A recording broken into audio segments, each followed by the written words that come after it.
WNST.net. It is always a pleasure to welcome my next guest on. He comes from the hard scrabble streets of Highlandtown and he's going into the UMBC Hall of Fame this week, and he's got kicks for Chase next week. UMBC Retrievers head coach and now Hall of Famer Pete Caringi. What's up, Pete? How you doing out there, man? Are you working on your induction speech and all that? Because I got inducted into the Dundalk High Hall of Fame, and I didn't make a very good speech. I thought I wrote some notes, and I ripped them up, and then I wound up blowing a speech, you know? I think that's what I'm planning on doing, Nasty. So I'm just going to go up there with a couple notes and just don't do what I did. Don't wing it. Don't wing it, Pete. Come on now. So if you had to give the speech right now, I'm going to put you on the spot right now, all right? Because listen, you know, and the guys at 105.7, no one listens to my show anyway, right? So don't think there's an audience here. Don't think that your kids or anybody's going to be listening. So if I say to you, we're now going to welcome in Pete Caringi, Hall of Famer. Pete, what do you have to say about being a Hall of Famer? What kinds of things are you at least thinking about saying in your speech? Well, obviously there's a lot of people that I have to thank, from being there. I've been there 29 years. Wow. So, that goes to a lot of people. What's your first day? When did you get the job? July 1 and 91. July 1, 19. So to give a little perspective, the Orioles were about to leave 33rd Street, right? Like in October they left. The next year they went into Camden Yards. So you have been at UMBC longer than Camden Yards has been open. Yeah, because I used to ride by every day and just couldn't wait for the stadiums to be built. Oh, yeah, man. I still have those pictures and all that stuff. All right. Well, so that gives some perspective to what we're talking about here. How many years were you over on the East Side? I was coaching at Essex. Essex, sure. I was at Essex for 11 years. 11. 29. All right. So that's 40. I have not stopped coaching since I got out of college. So it's been, I have since 1969.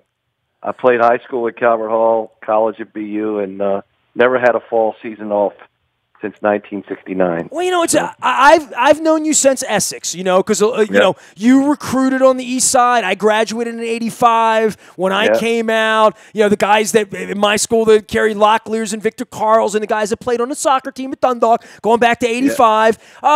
Soccer was still very much a third or fourth wing sport, Pete. I mean, I'm not trying to be insulting to you. You kicked the ball around in Highlandtown. You kicked the ball around in Highlandtown where everybody else was playing baseball, right? Like literally. And it might be what it's like to be a baseball player now where everybody's throwing the lacrosse ball around or playing soccer, right? Like you go over to Highlandtown now, it's hard to find a stickball game. Probably easy to find a soccer game and maybe even a lacrosse game. Certainly a basketball game, right? Yeah, and if you look at the success of, I'd say Highlandtown and Dundalk were prime spots, go back in the 70s. So, it's most of us went to college. And Kevin Healy would agree with that, by the way. He would agree with the Dundalk part, right? Yeah. I mean, we won the national championship. Loyola won national championship in the 70s. Essex won a national championship. So there was a lot of quality. And I think even in the early 80s, Baltimore soccer was it's always been really good. But obviously it branched out into like Columbia and Montgomery County more. But now it's everywhere. I mean, and boys and girls too, right? I mean, a girl growing up in the early '80s playing soccer, it wasn't as accessible. Certainly not as it is now. I have Carl Delmont all the time with what they do with Celtic and what's going on around town. And I mean, there's a soccer story. And maybe Pete, it's because for 30 years I have been the one media member, who's dedicated a lot of my airtime, my thought time, my real time, my travel time, my money time to soccer. I'm one of the very few people who has consistently talked about soccer and hockey and these things, and I think the world's kind of caught up, right? I mean, the Capitals aren't like a niche thing anymore. Soccer's not something that only the immigrant kids do in Highlandtown or whatever, and lacrosse certainly isn't just the thing that the rich kids do up in the valley anymore. I mean, it really has branched out for all kinds of sports, and I think for you having seen this, I want to ask you even deeper questions. I almost feel like I want to have you on like the Lipton show. You know what I mean? Ask you the 10 tough questions. What did you think you were going to be when you grew up? I mean, I don't mean to be flippant with you, but I mean, I don't know that I've ever thought of doing anything other than talking about sports or writing about sports, and we've known each other way more than half of our lives. I can't think of you as anything else other than the UMBC soccer coach. I don't even, maybe one day you'll leave and go take some other job or do some other thing. Maybe you'll have a whole second life doing something else. I mean, but it is amazing 29 years in that I'm sure people have tried to come in and take you out. I know the Blast wanted to hire you a handful of times, probably, right? But it is amazing, right? This is your life's work, and I don't know that anything else has ever been more important other than your family, your kids, and whatnot. But this has been your life, man. And I think this Hall of Fame thing is. I can't believe you're not already in a Hall of Fame. You know what I mean? Well, I think to answer your question, I guess I had caught the coaching bug at a young age. I was 19 years old, and I was coaching Pompeii team, and I found that a lot of my friends, all the guys and my teammates and all, when they were going down the beach for Labor Day for Ocean City, we had a break from I'm guilty. Guilty as charged, by the way. I was not kicking aside. Yeah. I was the guy going to the beach. Right. When everybody was going to the beach, I was taking a team Pompeii soccer, the kids, to a tournament, when one of the few tournaments at that time that was out there. So I just loved coaching. I loved the fact that even as I was playing, I could see that, I had an effect on players. And it's something that I've, to answer your question, that was probably my calling from a really young age. I could see that I loved coaching. I loved doing it. I was involved with the neighborhood kids and just continued to upgrade from, taking a position over at Calvert Hall with Carp and then having my own team and then going right to Essex, which at the time was a national power. And I haven't stopped since. So I haven't stopped coaching, like I said, since 1974 when I was coaching the young kids. Does it wear you out being a parent to that many people? You know what I mean? I almost think of like sort of Mr. Holland's opus, the 29 years of this with, I don't know, a dozen new kids a year, every year, give or take, through all these years that I would think looking back upon all of it, you've really shaped some lives. Soccer has allowed kids to come through there and get an education and go on and be cops or lawyers or, accountants or scientists. You've had all of that through your place, as well as several countries and various people that English was not their first language. Just the humanity of all of it, Pete, the way soccer, soccer brings the world together. It's brought your world together over in Southwest Baltimore, come from the east side, man. Oh, yeah, and I think, the greatest feeling is look, we all love, I nobody wants to win more than me, and I love the competition, but I think when you really take a step back and, like you said, the effect that you might have on young people, then all of a sudden when they grow up and they come back and they appreciate what you've done for them, or you had an impact in their life, because it's always been more about than just soccer.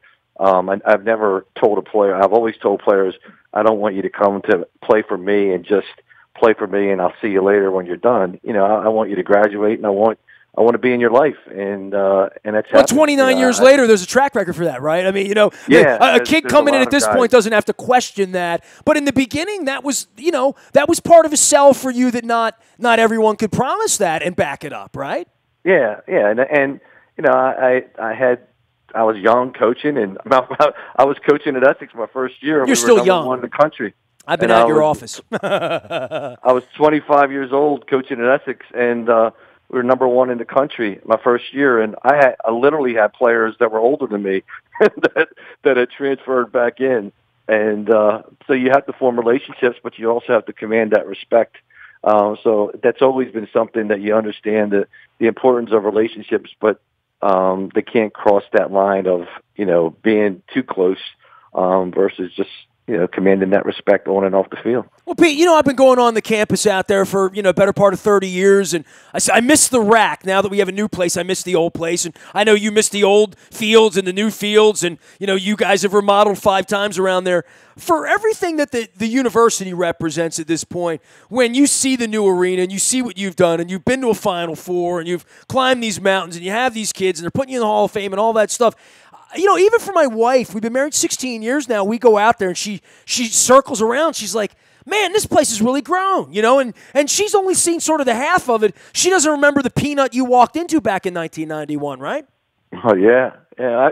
It's funny you said that because we just had, we're recruiting a kid that's a local kid, and, a lot of people in the Baltimore area still look at, if they haven't been over there, and you've been over there, but a lot of people from the Baltimore area that haven't been over, they still look at it from what it was, 20 years ago, 25 years ago. If you think it's small, go ahead and jog the campus. I dare you. yeah, it's not small, and it's really grown. And because of Dr. Hrabowski's vision, the buildings keep on coming, the recognition academically. So it's grown that, just taking a tour the other day of showing this guy around, I guess I'm sometimes amazed at all the new buildings compared to, because the guy said the last time he's been out there was like 15, 20 years ago. And it's a totally different place. And that's the amazing thing of how far UMBC's come, just on campus, the buildings, and all, in the classroom. I mean, the vision of, like I said, of Freeman has been tremendous, and kind of one of the reasons I stayed there. I had opportunities to leave. Every time I was thinking about leaving, he got involved, Dr. Hrabowski, and basically told me to stay. Pete Caringi is here. He is entering the UMBC Hall of Fame this week, along with some other great members, and we'll be honoring all of them here throughout the week as well. I want to give you a chance to promote Kicks for Chase, because I know you're going to cry during this Hall of Fame things. I'm not even going to ask about that. I know you're going to break down. That's Italian. But Kicks for Chase, this is something that has been very important to you. Obviously, my wife and I have been involved at various points. You've done some good things here. You've grown it. You always try to put on a quality event out there. It's Saturday, April 13th. It's coming up. We get great weather. But tell us more about Chase, because Chase was a real person, right? Yeah, Chase was the son of Brian Bugarin, one of our former players. He's in the Hall of Fame, Calvert Hall player who came to UMBC, one of our top forwards. And Brian's still lives in the community. He's a Baltimore County policeman. And they had a baby, and unfortunately passed, almost immediately after birth. And it was just sad. And we just wanted to get involved in the ARC Foundation. Obviously, they had some affiliation with Brian and the baby. And so we kind of got involved with it right away and just said, hey, we want to play a game in the spring, and all proceeds go to the ARC Foundation. And we'll do whatever, we'll sell T-shirts, we'll let the food, everything's given and donated, and it's just been a great event. Nice crowd, and both teams it's the only time I've ever been involved where at halftime both teams go take a group picture and intermingle. The coaches are aware of it. We bring walk out a lot of kids before the game. It almost felt like a picnic to me, Pete. It almost felt like Patterson Park picnic, old school, right? Yeah, and that's what it is. I mean, it's a fun activity. You've been there with your wife. I mean, get guys like yourself supporting it. It's just been great. Like, it's not something that's typical, and the game is pretty spirited. But at the end of the game, once again, we come back, and it's the few times that you're going to see two teams playing hard on the field, but understanding that it's a bigger reason that we're playing, and they donate during the game. People are donating money, and like I said, it's a great opportunity because we just donate. All the proceeds go right to the foundation, and it's been great. And this year we're going to play, in 2 weeks, and I just think it's one of the events that a lot of soccer people come out just to see what the team looks like, but also, like I said, just to support the event.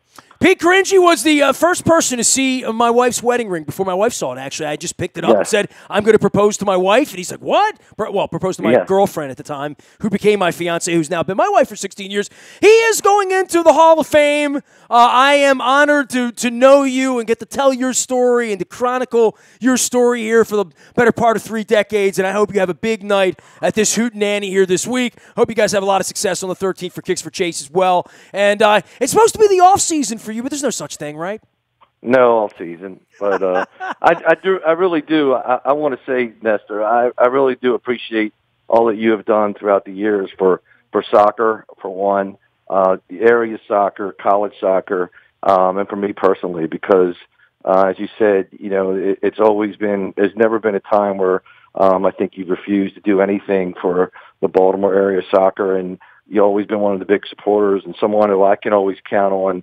And enjoy listening to, because not only is it Baltimore sports, but that Baltimore sports includes soccer. And the game has grown so much, and we both come from an area of Hollandtown and soccer, where Hollandtown and Dundalk, where soccer was everything. And there was a lot of great times and memories of those days. But as we look at it now in 2019, soccer is everywhere.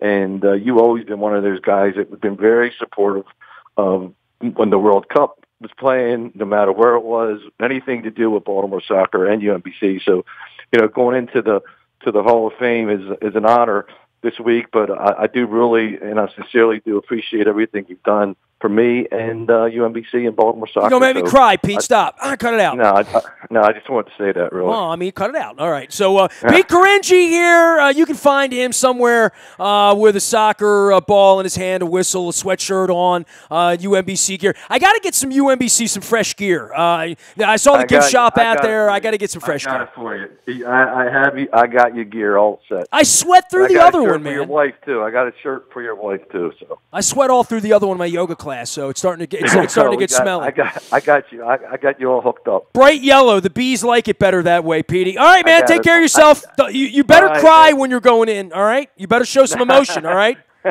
All right. Thanks. Don't be all cold and stuff. There's only one Hall of Fame induction. Make sure you don't screw it up like I did. All right. All right.